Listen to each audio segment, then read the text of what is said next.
Naam, tutoke katika kaunti ya Mandera tufululize katika mpaka wa kaunti za Narok na Nakuru ambako hali ya utulivu, mtazamaji, tuarifiwa kwamba ilirejea katika eneo la Olposimori, kaunti ya Narok, baada ya kuwepo kwa uhasama baina ya jamii za Wakipsigis na Wamasai kwa muda wa siku mbili zilizopita. Pande hizo mbili hata hivyo zimekubaliana kudumisha amani baada ya mikutano kufanywa na vyombo vya usalama. Kufikia jioni hii, idadi ya wale ambao walikuwa wameathirika na kufurushwa makwao imeongezeka hadi 700, huku shirika la Msalaba Mwekundu likiwasaidia na misaada. Francis Mtalaki na maelezo kamili.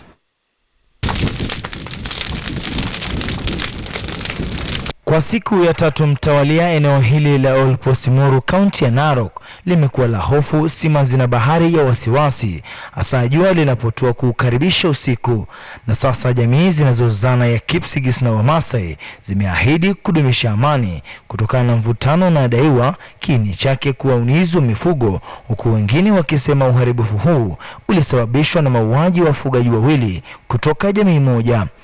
Kwa sasa hali tulivu imerejea hapa kaskazini mwa kaunti ya Narok, lakini kwa waathiriwa hasa kutoka jamii ya Kipsigis wamesema itakuwa vigumu kwa wao kurudi makwao, kwani nyumba zimekwisha teketea.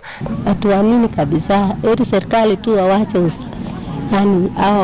yani watupee usalama kwanza, hata miezi 3. Hii hapa mangano zimekwama, haijafunwa. Mapiasi imeharibika kwa mashamba kwa sababu watu wametoroka katika area hii. Kwa hivyo tunataka watu warudi tufanye kazi na tuendelee kabisa, kwa sababu hapa tunataka amani. Wale ambao wako na nia mbaya na wengine hapa hawako. Kila mtu amekaribishwa hapa, na hapa kumekuwa mahali ambao kila kabila iko. We want to urge the government to make boundaries between the communal land and the forest land, so that boundaries are demarcated to ensure that residents living in the forest are moved out with immediate effect. Na ikiwa wiki kesho ndio shule zinafunguliwa, kinachofanya mambo kuwa magumu zaidi ni wanao wataenda shule kivipi. Ikiwa idadi ya waliofurushwa ndio imeongezeka hadi 700, shirika la Msalaba Mwekundu hii leo lilifika na kutoa msaada wa vyakula, blanketi na nguo. Usalama pia umedumishwa tangu Waziri Joseph Nkaiseri kutua katika eneo hili na kutoa onyo kali kuhusiana na wale wanaoendeleza mapigano na uhasama huu.